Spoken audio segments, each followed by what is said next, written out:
میں نے چاہا کہ سر جوڑ کر بیٹھے اور مشورہ کریں، کیونکہ خبر ملی ہے کہ ابن زیاد تقریباً 40,000 افراد کا لشکر لے کر ہماری طرف آ رہا ہے، وہ بھی ایسا لشکر جو 2 بار ہم سے زخم کھا چکا ہے۔ میں جنگ کو مزید آگے بڑھانے کا حق میں نہیں ہوں۔ کیوں ورقا؟ ہمارا اصلی ہدف ابن زیاد تھا۔ ہاں، ہم مرجانہ کے بیٹے سے لڑنے کے لیے میدان میں اترے تھے، مگر اس وقت ہم 3,000 افراد ہیں اور وہ 40,000، اور پھر ابن انس کی موت نے فوج کے ولولے کو خراب کر دیا ہے۔ اگر اس صورتحال میں ہم دشمن سے لڑنے جائیں گے تو ہماری شکست حتمی ہے۔ اگر لوٹ جائیں تو امیر مختار کو کیا جواب دیں؟ ہم امیر سے خط و کتابت کر کے ان سے اس بارے میں حکم لے سکتے ہیں۔ مجھے ڈر ہے کہ امیر کا جواب ملنے سے پہلے ہم دشمن سے ٹکرا نہ جائیں ثاقل۔ اگر ہم دشمن کے پہنچنے سے پہلے میدان کو چھوڑ جائیں تو وہ لوگ سمجھیں گے کہ ہم نے اپنے سپہ سالار کی موت کی وجہ سے میدان چھوڑا ہے، اور یوں ان کے دلوں میں ہمارا رعب و دبدبہ باقی رہ جائے گا، کیونکہ ہم نے انہیں 2 بار شکست دی ہے اور ان کے سرداروں کو مار ڈالا ہے۔ لیکن اگر رک جائیں اور خدا نخواستہ ہار جائیں تو ہم پچھلی کامیابیوں کو بھی برباد کر بیٹھیں گے۔ ورقہ کے دلائل نہایت معقول اور درست ہے ثاقل۔ ان حالات میں ہمارا پیچھے ہٹ جانا ایک مزیدار فتح ہوگی۔ میرے خیال سے اکثریت ورقہ کی اس بات سے اتفاق کرتے ہیں۔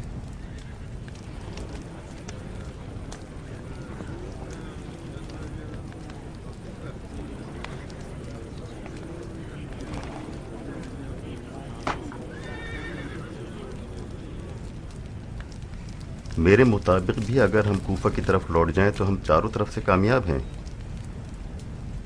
اگر مرجانہ کے بیٹے کی لشکر کی تعداد صحیح ہے تو پھر ہمیں ایک بڑی تعداد کے ساتھ ان سے لڑنے کے لیے جانا ہوگا۔ بہت خوب۔ اب جبکہ آپ سبھی کوفہ لوٹنے پر متفق ہیں تو کوئی بات نہیں، ہم لوٹ جاتے ہیں، مگر مجھے یقین ہے کہ امیر مختار اس پر راضی نہ ہوں گے۔ کیوں راضی نہ ہوں گے ثاقل؟ ہمارا تو خدا نخواستہ نافرمانی یا دشمن کو پیٹھ دکھانے کا ارادہ نہیں ہے۔ اگر ابن انس کی وصیت پر عمل کریں تو ابھی سپہ سالار میں ہوں، اور ان حالات میں میری رائے یہ ہے کہ لوٹ جائیں۔ جی ہاں، میں نے صرف اپنی رائے پیش کی ہے، بے شک آپ کا حکم ہی اس وقت واجب ہے۔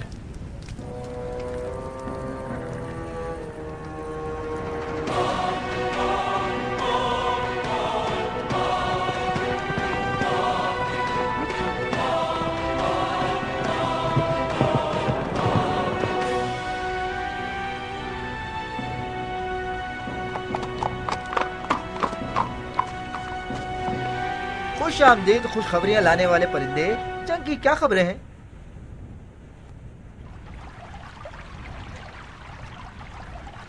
پڑھو کاتب، ہم بھی سنیں کہ کیا لکھا ہوا ہے۔ اس خط پر مخصوص مہر ہے۔ یہ رازدارانہ خط ہے، اسے آپ کو خود ہی پڑھنا ہوگا۔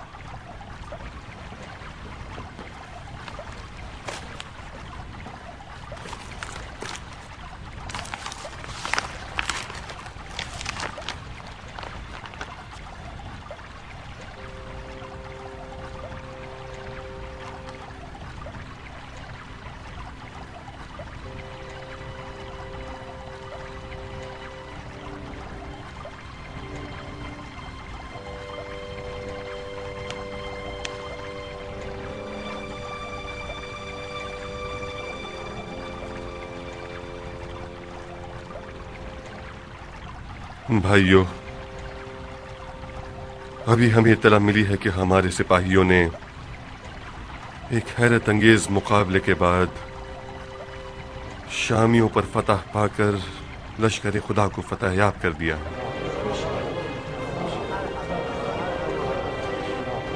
اور یہ سب بقرعید کے دن واقع ہوا ہے، اور اسی سابقہ مقام پر، یعنی بنات تر۔ ہمیں احمق سمجھتا ہے۔ اگر خط رازدارانہ تھا تو اس کے مضمون کو کیوں فاش کیا؟ کامیابی کی خبر کو چھپا کر تو نہیں بھیجا جاتا؟ میرے خیال سے کوفہ کا لشکر ہار گیا ہے۔ اس رازدارانہ خط میں ایک ایسی خبر تھی کہ جس نے فتح کی مٹھاس کو زہر بنا دیا۔ ہم نے اپنے ایک بہترین ساتھی کو گنوا دیا ہے۔ یزید ابن انس اس دنیا سے چل بسا۔ خدا اس کی مغفرت فرمائے۔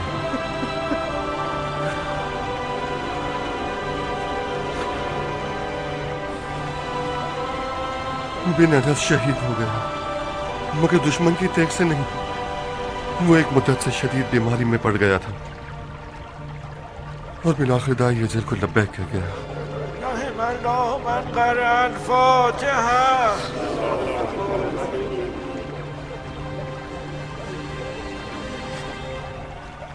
اگر شامیوں سے لڑنے میں ہم ہار گئے تو ہم زیادہ نہیں چل سکیں گے۔ تمہیں خود میدان میں جانا ہوگا ابراہیم۔ فوج کے 7,000 افراد کو اپنے ساتھ لے جاؤ اور ہماری فوجوں تک پہنچو اور ابن برجانہ کا راستہ روک دو۔ میں بن کامل اور کیان کے ساتھ مل کر شیاطین کوفہ سے نمٹ لوں گا۔ اگر 7,000 افراد کا لشکر لے جاؤں گا تو تقریباً کوفے کے پیادے بھی ختم ہو جائیں گے۔ چارہ کوئی نہیں۔ ابن زیاد سے لڑنے کا انجام ہماری حکومت کی تاریخ کو رقم کرے گا۔ ہمیں بھرپور طاقت کے ساتھ میدان میں اترنا ہوگا۔ کاش یہ ممکن ہوتا کہ ہم کوفے کے خناسوں کو ابھار سکتے اور وہ اپنے سوراخوں میں سے باہر نکل آتے اور ہم ان کی جڑیں ہی کاٹ دیتے۔ شاید تمہارے کوفہ سے چلے جانے پر ابھر کر باہر آ جائیں۔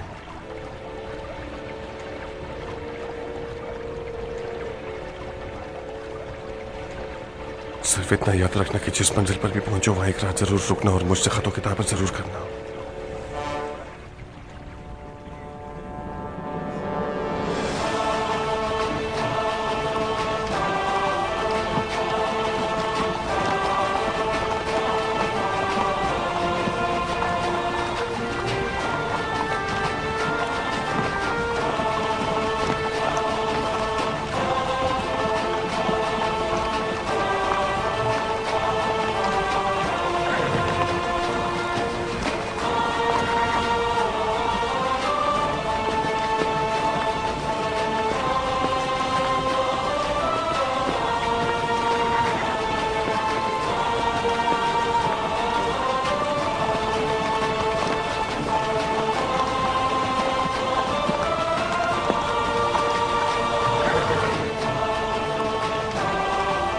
ابراہیم، مدائن کے صحابات میں جب پہنچو تو وہیں رک جانا اور بن انس کے لشکر کا انتظار کرنا کہ وہ تم سے آ ملے۔ میں نے انہیں لکھا ہے کہ صحابات میں تم سے آ کر ملیں۔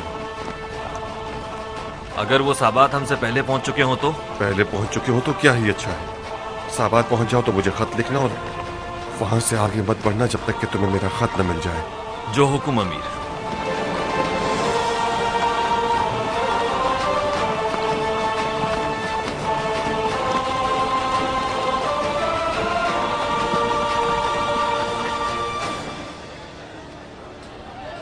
آخر تم اتنا حرص کیوں کر رہی ہو؟